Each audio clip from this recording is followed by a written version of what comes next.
حضرت سیدنا علی رضی اللہ تعالی عنہ نے فرمایا جس گھر میں عورت روتی ہو وہاں 3 مصیبتیں آتی ہیں۔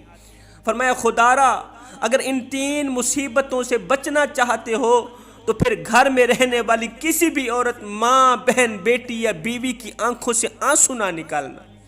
حضرت امام جعفر صادق رضی اللہ تعالی عنہ آپ کہیں جا رہے تھے، لمبے سفر کو جا رہے تھے، جاتے جاتے آپ کو پیاس لگی، خشک حلق پانی مانگنے لگی، خالی پیٹ پانی مانگنے لگی۔ آپ نے دائیں بائیں دیکھا، دور سے آپ کو ایک گھر نظر آیا۔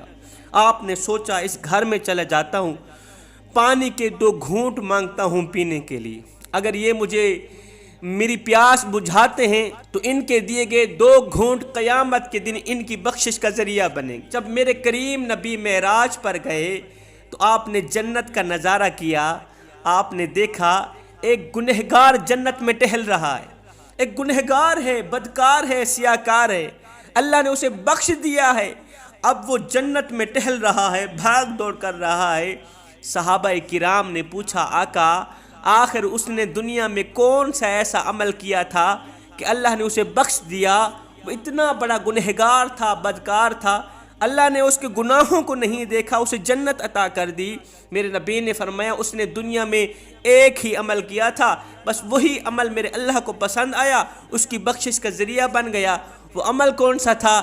وہ عمل یہ تھا کہ اس نے پیاسے کتے کو پانی پلایا تھا۔ آئے ہے جو انسان کسی پیاسے کتے کو پانی پلائے بغیر حساب و کتاب کے بخشا جائے، اور جو انسان کسی پیاسے انسان کو پانی پلائے تو اس کو اللہ تعالیٰ قیامت کے دن کتنا مقام دے گا۔ خیر حضرت امام جعفر صادق رضی اللہ تعالی عنہ اس گھر کے پاس گئے، ایک اور پریشانی میں مبتلا ہو گئے، ایک اور پریشانی لاحق ہو گئی۔ آپ نے سنا اس گھر میں رہنے والے 2 میاں بیوی ایک دوسرے کے ساتھ بیٹھے زاروں قطار رو رہے، آنکھیں چھم چھم برس رہی، خون کے آنسو بہا رہے، زاروں قطار رو رہے ہیں۔ حضرت امام جعفر صادق رضی اللہ تعالی عنہ نے دونوں کو اپنے پاس بلایا، قریب بلایا۔ حضرت نے اس عورت سے پوچھا بتا تو صحیح تو کیوں رو رہی؟ آخر کس چیز نے تم دونوں کو رلایا ہے؟ اس روتی ہوئی عورت نے کہا، آنکھوں سے آنسو بہاتی ہوئی، صاف کرتی ہوئی عورت نے کہا، حضرت مجھے میرے خدا نے رلایا، میرے خدا نے میری زندگی اجیرن بنا دی۔ ایسے ہی کہا، مجھے میرے خدا نے رلایا، میرے خدا نے میری زندگی اجیرن بنا دی۔ حضرت امام جعفر صادق نے فرمایا چپ کر، اس کام میں خدا کے نام کو ملوث نہ کر۔ وہ خدا جو 70 ماؤں سے زیادہ محبت کرنے والا ہے، وہ تیری زندگی اجیرن کیسے بنا سکتا ہے؟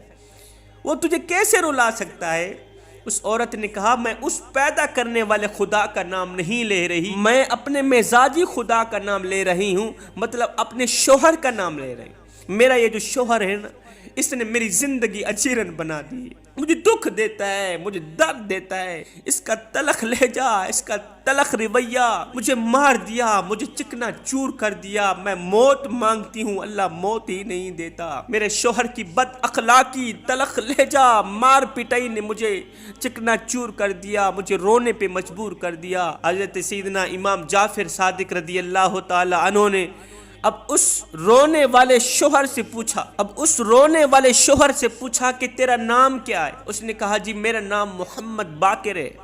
محمد باقر کا نام سن کر آپ چونک اٹھے، آسمان کی طرف دیکھا، عرض کی واہ میرے مالک، ایک میرے ابو کا نام باقر، ایک میرے ابو باقر تھے جو اپنی فیملی کے ساتھ اتنی محبت کرتے تھے، شریک حیات کے ساتھ اتنا پیار کرتے تھے، اتنی محبت کرتے تھے، اتنی عزت دیتے تھے، یہاں تک کہ خود فرماتے تھے کہ دنیا میں ایک ہی محبت ایسی ہے جس محبت کو دیکھ کر میرا اللہ مسکراتا ہے، وہ محبت ہے خاوند کی بیوی کے ساتھ، بیوی کی خاوند کے ساتھ۔